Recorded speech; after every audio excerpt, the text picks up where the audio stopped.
Welcome to Real Estate Milestones, where we explore fascinating topics in commercial real estate with knowledgeable industry experts. I'm your host, Ben Malik, and I'm a young real estate professional who is passionate about adding value to people's lives through the incredible power of real estate.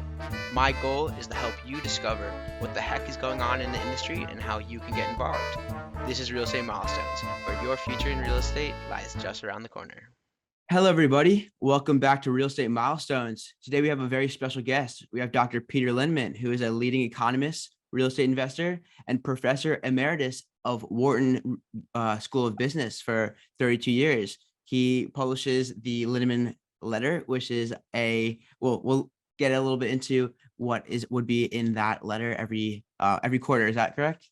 Correct. Yeah. Yeah. So we're going to be talking about the Fed, inflation, interest rates, and some other interesting things about longevity that you might not expect has an implication on the economy. So Peter, thanks for coming on. Well, thank you for having me. It's a pleasure to be here. Of course. So as we like to start on real estate milestones, what is your first milestone in real estate? I have this view that the most important dates in your life you generally are unaware of as they're happening. You can look backwards and you go, oh yeah, that was the day I met my spouse, or that was the day I met my best friend, but you didn't know it at the moment. So my first encounter with professional real estate I was probably 31, 32. I was doing corporate advice. I was on Wharton's faculty teaching finance and economics and a bit of applied statistics. And I was doing consulting work also at Linneman Associates, which I had started at that point. And I had a client that was in the water heater business, and very good client that was in the water heater business, and they were doing a sale leaseback. So I was involved in that exercise, both from the financial side as well as the antitrust side, dealing with the government. But I knew nothing about real estate. I wouldn't even did a sale leaseback of their warehouses. And in a leveraged buyout, you're just trying to come up with cash and what can you leverage so you can put up as minimal amount of equity as possible. And so they did a sale leaseback of their storage facilities. And that was really, humble as it may be, and I didn't even think about it as a real estate exercise. It was, to me, at that time, it was a finance exercise. How much money can we tap? What's the lease have to look like? If you tweak the lease this way, does it generate more capital? But that was, that was just, and they weren't sexy warehouses, right? This was, as I say, sort of probably 1982, let's say it was 40 years ago or something. Unsexy warehouses storing boxes with water heaters inside of them. and so that was my first introduction. Awesome. Well, it seems like that was a good introduction, and it's taken you a long way from there. And I guess that brings us to the present. The first topic I want to discuss is inflation. Everyone who reads the news might still think inflation is a crazy beast. There's a lot going on there. I'm curious, what is your perspective on inflation, and what numbers do you look at to figure out what's going on in Sure. there? I think pretty misunderstood. When COVID hit, and pretty much everything that's happened economically in the last 3 years, in one way or another, reflects COVID and the policies associated with COVID. And when COVID hit, demand, as you know, dried up for a lot of stuff, and supply really dried up. What water heater company, or what company, when you don't even know if you can operate your plant, you don't even know, remember, malls were not even allowed to be open. Elective surgery was not allowed to be open. It takes a pretty brave supplier to say, yep, we're going to go ahead full head and keep our capacity up. So capacity just got slashed across the globe, including the US. in almost everything. And you could point out tech in a couple of areas, but by and large, capacity got slashed. Labor got let go. We had 23% of the labor force collecting unemployment insurance. I think in May 2020, people forget. So supply dried up, demand fell. We recovered, and demand recovered faster than supply. And I'm sure you took an economics course, and it said if demand grows a lot faster than supply, prices go up. And they went up all over the world, all over the economy. Again, in April 2020, the price of oil was negative. Negative, not low, negative. Well, how much oil do you take out of the ground if you have to pay somebody to take it off your hands? Not much, right? So you can imagine oil wells got shut down. And you just kind of go across the world, and then demand starts coming back. As demand came back, prices all over went up. Some of them a lot, some of them a bit, and almost no prices went down. So if you think about a normal time, maybe if you have a 2% inflation rate, probably 53% of the prices in the economy are going up, 47 of them are going down, average it out, and you get 2%. We had nothing going down and lots going up, right? And that's what the main cause of the inflation was. And you know that because it happened everywhere, not just the US. It happened in Kenya. Kenya didn't flood their economy with money, other places, and yet they got big inflation. You go, why? Because everybody shut down supply. I kept saying, as supply catches up, you're going to see inflation subside. The Fed said, well, we think it's because we put a lot of money in the system. Well, they did put a lot of money in the system, but most of it sat in bank accounts. It didn't buy stuff. It just sat in bank accounts, like 5 trillion of them. They put in I'm doing it from memory, $6.5 trillion, and 5 of it sat in the bank. Most of it didn't circulate. And money that doesn't circulate can't bid up prices, right? You need the money to circulate. So what happened? Prices exploded, and they exploded from artificial lows, right? When during the early COVID, what was the price of an airplane ticket? Nothing, because nobody was traveling. So it was easy to get a big increase. Hotel prices were zero, essentially. It was easy to get an increase that was very big. So the original inflation numbers were quite high. It took longer for supply to catch up than I thought. I knew it would catch up. You may remember, about 7 months ago, oil hit 125 a barrel, or 9 months ago. And people are saying it's going to go to 200. And I said, it's going to be below 90 and probably below 80 by year end. And I think it ended at 79. And it wasn't genius. It's just that at that price, it pays to bring supply back. It was that simple. And all you had to do was look at what happened in the Permian and other places. They shut down rigs. But at that price, you can make money and you expand. So guess what? In November, the inflation numbers showed year over year, inflation was about 6% in the US. And the December numbers showed that year over year, inflation was like 5.3%. But I don't care about a year ago. I care about now. I don't care how my health is versus a year ago. I care about how healthy I am now.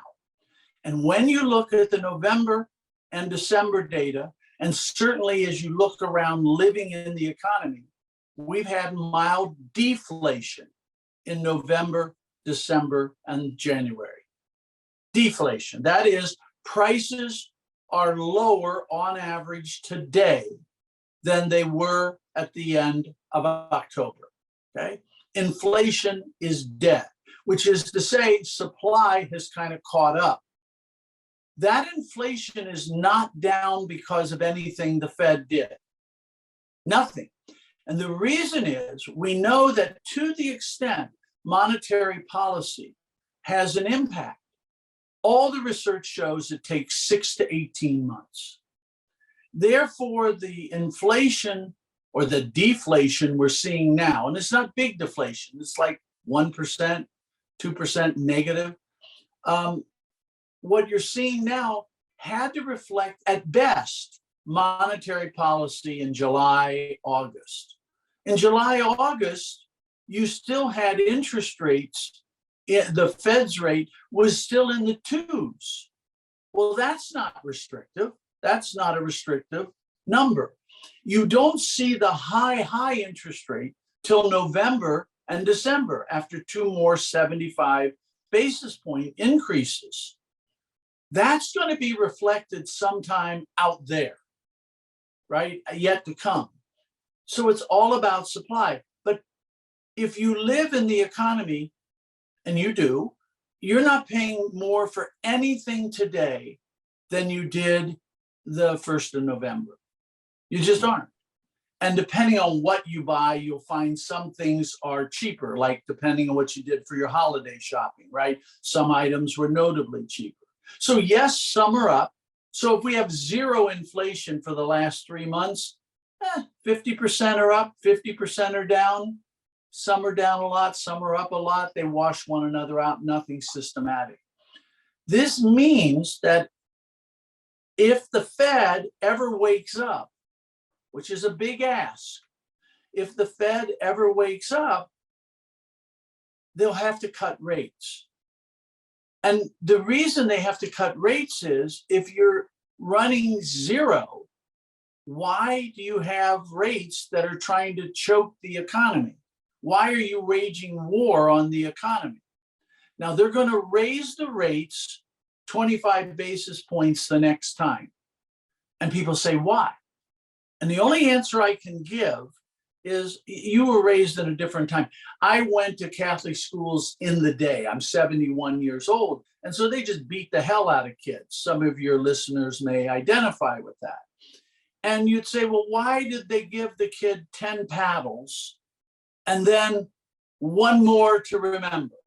It's unnecessary, but they're going to do it.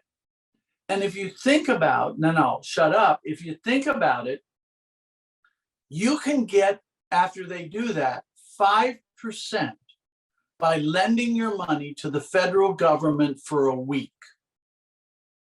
Do you really? And there's no inflation. So it's a real 5% return. Do you really deserve a 5% return to lend to the federal government for a week? It's not that risky. You deserve, I don't know, 10 basis points, 20 basis points for a week. So they've really distorted things. And they're waging war against the economy. So here we are in a time of labor shortage. Everybody knows we have a shortage of labor.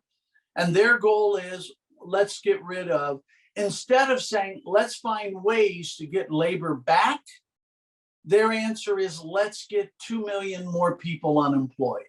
You understand how stupid that is? We have people who are productive. Remember, every job is producing something like $70,000 of GDP, right? Some more, some less, right? And what we're going to say is, let's get rid of 2 million jobs. To what end? To what end? And you go, it's just insane. It's absolutely insane. We want more labor. And in fact, in the last 3 years, the population grew by 4.7 million people, 4.7, and only 1.2 million jobs were created over that time. Okay?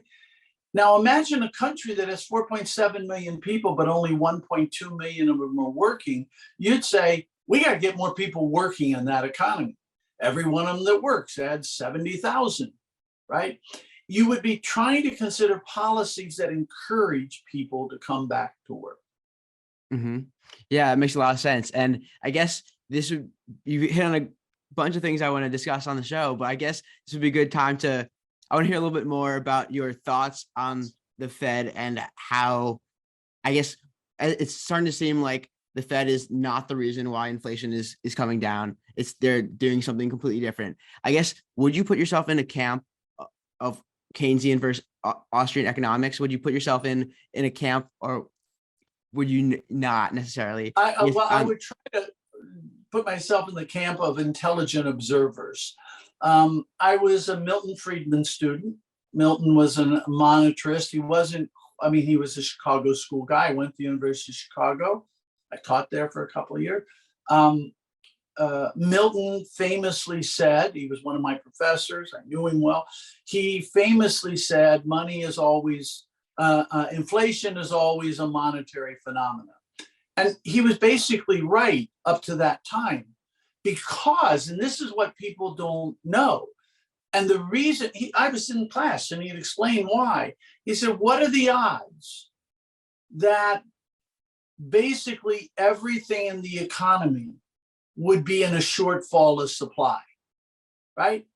What are the odds? And the answer is not very high, that systematically a normal economy would have everything undersupplied, or almost everything undersupplied, enough to create major inflation, right? Mm-hmm. Well, we found something that Milton nor anyone else ever anticipated, and it was called COVID and the policy responses to COVID, which shut down supply systematically across the economy and created systematic demand higher than supply until supply caught up.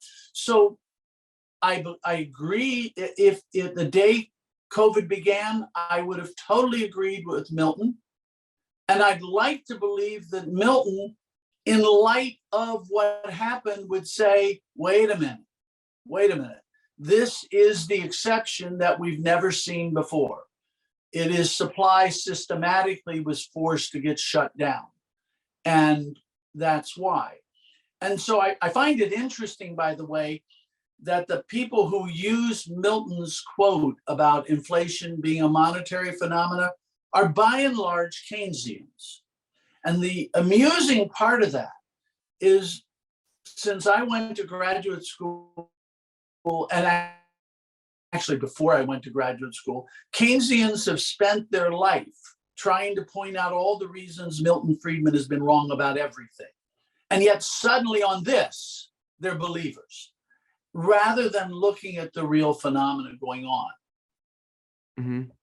Yeah, no, that's really interesting. And I definitely, I don't know, it feels, it gives me a little bit of a cynical point of view when I see the Fed, who's supposed to be there for economic stability, creating the instability that seems to kind of differ from what we've been talking about, which is some, real data points that prove or that show what's going on in the economy. So let me interject on that, which is dead on. Milton Friedman, basically through his entire career, attacked the Fed because they were supposed to be a stabilizing force. And in his view is they reacted too slow one way, too fast the other, then they'd react too far the other. And he likened it to a teenager driving on ice. And so you're under the image that you're under control, but you're not. And you do more harm than good. Now, it's unintentionally harming the economy. I'm not trying to suggest the Fed is trying to harm the economy. That's not the point. But I think you hit it. His view would be this, I believe, this is one more instance of the Fed thinking they're smarter than the market. And by the time they act, it's too late, and they're going to overreact, and then they're going to overreact. They were too slow raising rates, right? They were too slow raising. They could have raised the rate to 3% slowly over 2 years. That might have made sense. But to say, no, we're in no hurry, and then basically in 6 months taking it from 0 to 5%, I think that's a bit rash, especially after you told people, we're not going to do that. We're going to go very slow. Don't worry, trust us. And it means that anybody who trusted them, once again, got whipsawed.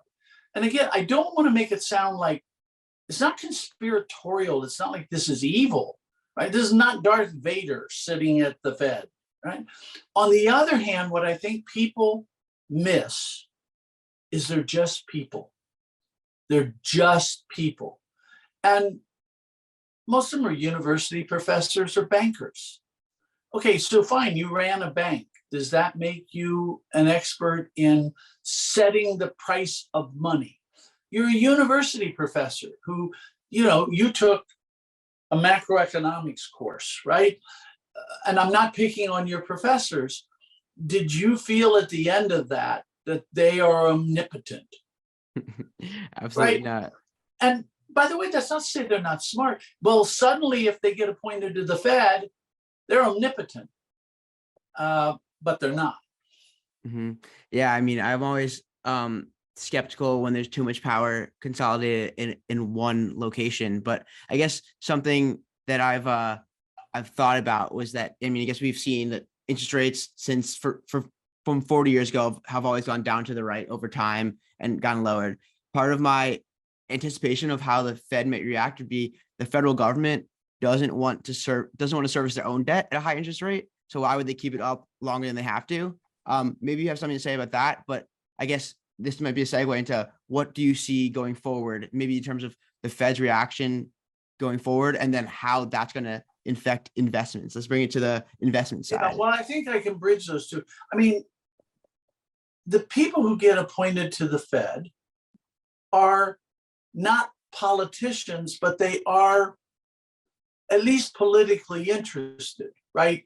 At some level, they're politically connected. So, for example, I rightly would never get a phone call and say, do you want to join the Fed? Because I've never in my life been a member of either party, nor been politically interested or active in that sense, political, right? Well, of course, they've got a list of perfectly qualified people with political views. And they're not there as a Democrat or Republican, they carry views. And if you want somebody who kind of carries views that are favorable. They cannot, even though they say they aren't going to be influenced by what you said about having to service the government's debt and the political strains it puts on and so forth. How could you 1 ounce of political blood in you? Not to mention enough political blood in you to get you brought to the attention to get appointed to such a position. So I think you're on to something, which is they do not fundamentally want high rates. If anything, they want low rates. Now, it's interesting, at least to me, the difference, the way the household reacted to super low interest rates and the government reacted. When interest rates went very low, right, the consumer basically locked in long-term low debt with long maturity. The most notable example is mortgages, right? And so the typical consumer, 65% of the people own their home. Of those, 2/3 have mortgages. And those people all put their mortgages in place prior to the rise in interest rates. So they have super low mortgages locked in for 30 years if they want it. Historically low, right? The government didn't do that. The government kept their average maturity at about 5 years. So, Disney and some other companies went out and floated 100-year bonds, not the US government. And you could have a discussion about why. But it means the consumer is in much better shape than the government in terms of interest rates being high. Yes, a young guy like you, if you try to go buy a house, you'd be faced by a high interest rate. But remember, 50% of all households already locked in their mortgages around 2% or less. 50% of all US households. And then you say there's another third that rent. And then you say there's 15% who own with no debt. I have no mortgage on my residence, right? So the consumer is not nearly as vulnerable as the government because the government has a lot of short-term debt maturing. Now, yes, consumers have credit cards and they're affected. I'm not saying unaffected, but come on, the biggest debt that most consumers have is mortgages, which are locked in at super low rates for quote ever. Mm-hmm. Yeah, that is really interesting, and I think that just like intuitively, that would also maybe further restrict supply in the housing market, given that people are not going to want to give that up Correct. at a higher interest rate, which is something Correct. that's, yeah, interesting. Correct. And so you can imagine somebody who might live in their home for 9 years, let's say, or 10 years.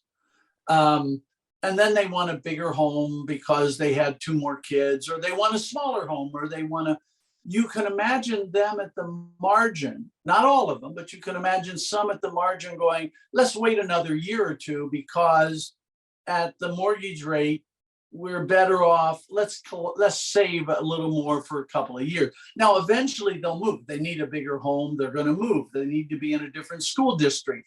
They'll move, but they'll probably forestall it for a year or two. And I think you're dead on, restrict the supply of housing in that regard. Yeah, I'm interested to see how it plays out, but I guess going forward, maybe, I don't know how far out you're looking, probably as long as you can. Maybe you say by the end of the year, I guess, what are you seeing in terms of how the real estate market will look, the landscape for investments, and how do you foresee activity and volume changing in terms So of let's focus on commercial. Well, let's focus on single family quickly. Single family is fundamentally undersupplied for the last 13 years. We have 13 years ago, we had a roughly balanced supply demand. NIMBYism has slowly created about a 3.5% shortfall of supply, not equally in all locations. Where NIMBYism is higher, it's obviously a bigger burden, and where NIMBYism is lower, it's less of a burden. We have a fundamental shortfall. That is not going to get better this year. It's going to get, if anything, worse because we're reducing housing production this year. So if anything, it's going to get worse fundamentally. I think single family struggles for the first quarter, but will do well thereafter. Why? Partly because rates are going to complicated situation. If you want, we can go into, but single family home prices are going to go up because it's just undersupplied. It's that simple. And doesn't mean it has to go up every day, but it's going to go up. If you go to commercial is always a balance of 2 things. One is rent and occupancy, right? And the other is how do capital markets value net operating income, right? And future net operating income. So let's take the rent and occupancy. That is the economy, right? The kind of economy. Supply is quickly dampening because at the current interest rates, construction loans are short-term loans, and at the current interest rates, a lot of projects are being forestalled. So you're not getting as much supply coming on. And that will ultimately be good for the owners, right? But it's not good for the developers. You've got on rent and occupancy, though, a battle between the consumer who's in good shape. And we kind of think about the consumer. They're 42 years old. They bought their home 6 years ago. The home's up enormously in value. They have a 2% mortgage. They've got a job. Their job has had their wage outstrip inflation. If they want to leave, there's twice as many job openings as there are people looking for jobs. Your wealth versus 3 years ago is 7% higher than inflation. You know, it's not perfect, right? But it's not bad. And you've locked in this low mortgage. So the consumer and the private producer doing just fine. And you can find exceptions. You say, interesting, you point to the layoffs in tech, let's say. You realize all these tech workers so far that have been laid off are finding jobs in 3 to 8 weeks. The employment in the information sector as a whole still is rising, even as this is happening. New unemployment claims have fallen since the tech layoffs have begun. That just gives you a sense of the strength of the private side, the consumer side, if you will. They're doing war with the Fed. So you've got this war of consumers saying, I'm in pretty good shape. And the Fed saying, I want 2 million of you unemployed. And I think the consumer wins because eventually the Fed will see they don't need to wage this war. And the question is, how much damage will they do needlessly in the meantime? And I have to believe in good sense, right? I have to believe I'm not the only one that can see zero inflation. I mean, really? I mean, I'm the only one? I don't think so. I don't think I'm that special. I wish I were, but I'm not. And so I have to believe sometime by the end of the first quarter, early second quarter, the Fed will go, okay, we can start easing off. They will stop being at war with the consumer. By the way, every time I hear this phrase that the Fed is trying to increase unemployment, my reaction is, well, why don't you lay off some of your employees? You know, let there be peace on earth and let it begin with me should be the Fed's motto. And when the Fed says, yeah, we're going to get rid of 2% of our labor force, I can at least work up a rooting interest, right? But they're not going to do that. Of course not. They mean those other people. So I think the first half of the year is a battle between a consumer in pretty good shape and a government that's trying to make them not in good shape. And by the way, the economy is not overheated. That's a myth.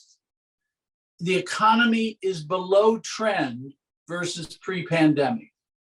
If the economy was way above trend pre-pandemic, it'd be different.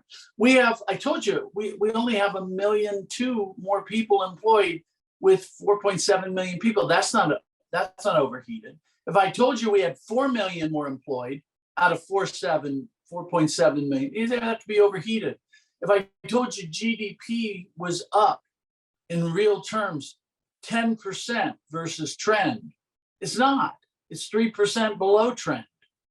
And so, it's not overheated. And then I think good sense sets in. And if you say, why do I believe it? It's hard to argue for illogic. It's hard to logically argue for illogic among intelligent, non-malevolent people. And I believe that they're intelligent and I believe they're not malevolent, right? So, but I could be wrong.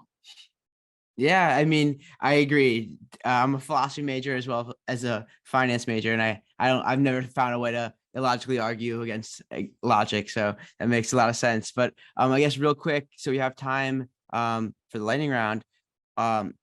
What asset classes within commercial are you most bullish on? And is there any particular markets you love, and then ones you would definitely want to stay away from? So I'm a long-term, I'm not a short-term player. Real estate's a long-term asset. It's hard to get in and out.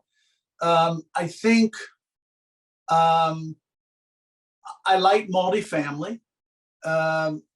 People have got to live somewhere. As I told you, there's a fundamental undersupply of housing. NIMBYism is not going to likely go away in any near term. That means supply will slightly lag demand systematically, slightly, not totally. It means that, I like the fact that Freddie and Fannie are there from a capital markets point of view. Industrial has fundamentals of demand that are good. The simplest variant, the simplest reason is that if you buy your shirt in a store, it takes 1/3 of the amount of warehouse space as if you buy it online. And that's wider aisles, individual packaging rather than pallets, more trucks needed to send out individual boxes than, and so forth. And you can think of it in one way. Did you ever get a package and you go, what the hell is that package that's so big? And inside is a pair of undershorts or something, right? And you go like, oh my God. Well, if they were shipping to stores undershorts, right? They don't have all that air around it. They ship a box full of undershorts, right? It's a very different kind of packaging exercise. So that gives you, so I like that fact. I think online will continue to expand, and as long as it does, you have that. I office is a risk play, right? I think people come back to the office. I have been on record that I believe they come back to the office. I think they come back to the office because that's where they're most productive, and over the long term, productivity wins out. Sure, some people some of the time are more productive at home. I'm more productive some of the time at home. And by the way, those people were working at home already, right? Or at least a fair amount, or on the road. Most people don't have the discipline, the work environment, the connectivity, the culture to do it. But I could be wrong. And if people don't come back to the office, that's a major shock. You'll probably have a 20% shock to the demand, one-time shock, and that will resonate on office. So right now, office, if you believe, is a great risk play, but it's a risk play. It's a real risk play, which is they may not come back. Hospitality, solid, still has a long way to recover, both domestically. China, to give you an idea, China's international outlays for travel and tourism in 2019, international travel, we're not talking about within China, were double the US. And of course, they were essentially zero. And now they're starting to come back. So you get a sense of how far the hospitality could go. Senior housing, I'm on record saying people can't do math. All you have to do is say the baby boom, people have been saying for 20 years, the baby boom is aging. We need to be in senior housing. I said the baby boom, look, World War II ends in September 19. Took a year for them to get married. It took a year basically for them to get a baby, that came out of the womb. So that's late 48. That's just factual math. There were not many births during the war for obvious reasons. And although England had an upswing from all of our soldiers being over there, that's an interesting study that's been done. But here, it's 48. Okay, well, somebody who was born in 48, which is the beginning of the baby boom, is 74, 75, depending when they were born in the year, right?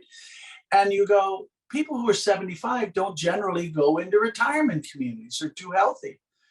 So what you still have going into retirement communities are the children born during World War II for the next 4 or 5 years. There are not a lot of them. So that sector is still 4 or 5 years away from feeling the surge. It'll come. And then, I wrote this book with Mike Roizen and Al Ratner called The Great Age Reboot, which points out that sometime over the next 10, 20, 30 years, are going to be massive advances in health and longevity because of genetic engineering. And we outlined some of the research that's going on, and it's breathtaking. Imagine I could change 3 DNA cells and obesity disappears as a problem, right? Well, obesity and obesity-related illnesses account for about 14% of GDP outlays. You go, wow, if we could eliminate it by changing 3 DNA cells, which would have been absurd to think about 25 years ago. Well, people are really working on this, and they've done it with dogs and mice. Now, that doesn't mean they're going to do it tomorrow with humans, but they've done it with dogs and mice.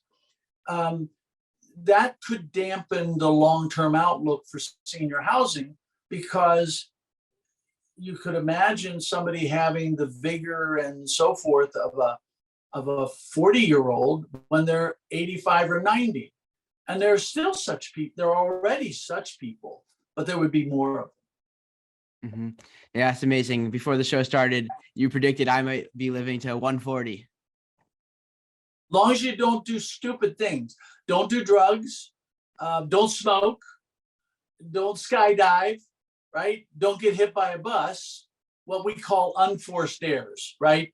don't make unforced errors, and don't do drugs. I mean, and I'm serious in that, and don't do smoking. And obviously there are mentally ill people, you know, the suicide data. If you avoid those, you're going to live, not only you're going to live to 140, you're going to, at my age, 71, and I'm in pretty good shape, you're going to be probably in the shape that you would associate with somebody being about 45 when you're 70, 75. And unlike the typical 45 or 50-year-old, you won't have the obesity risk because of what we were just talking about. And you won't have your joints falling apart because of cartilage regeneration through DNA modification. So you'll even be sprier than they are at that age.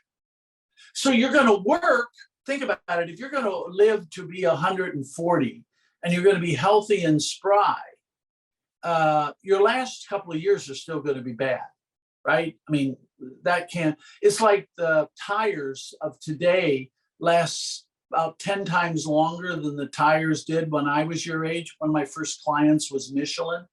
The tires lasted 7,000 to 10,000 miles before Michelin's radial.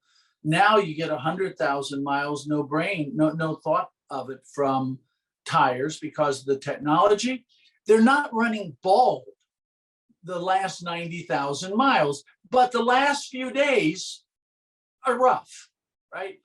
And so if you're going to live to be 140, you're going to work 110 of them.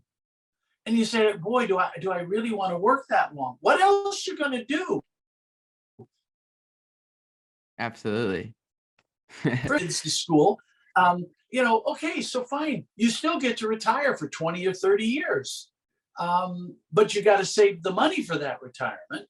And you're healthy, you're vigorous. Now, when I say work, it could be taking care of your great grandkids. It could, I mean, there's all kinds of work, right? It doesn't all just have to be for pay. It's like saying a house caregiver, somebody raising the kids, they're working, right? They're actively working. They may not be getting paid, but they're working. So when we say people will continue working, that's the image. That's the image. Well, I'm excited for that. And it's going to be a cool future. To be cognizant of the time, I'll take one question from the lightning round. What's your favorite book, or what's the one that's helped you the most? What do I want to tell you the most? Well, I will tell you something we were talking about, which is you presumably have a lot of young people listening. And a lot of them are rightly so wondering, what about my career? And I have two pieces of advice in that regard. One, it's a long time.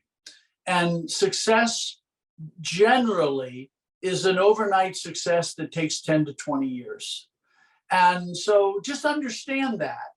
It's you get captured by the tech success stories or the entertainment industry where you can be an overnight success, right? You can be. But most of life is an overnight success, takes about 10 to 20 years. And have that as your guiding light. And the other is, as you look for positions in real estate or whatever you're looking at, think about it the way you would think about trying to get a job in the NBA or professional basketball, which is you take any position. If they called you and said, yeah, now if you're the superstar, maybe not.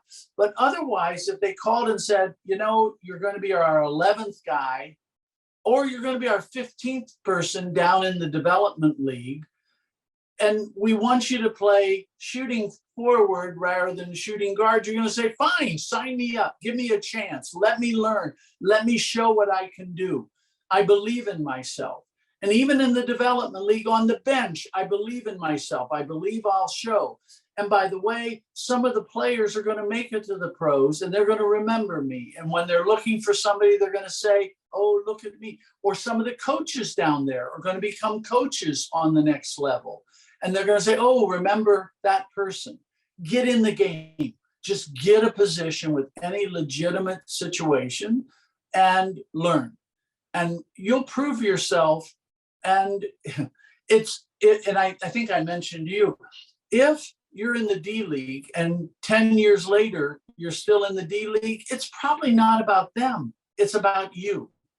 And if you believe in you, get a position. That people are looking for people who can succeed.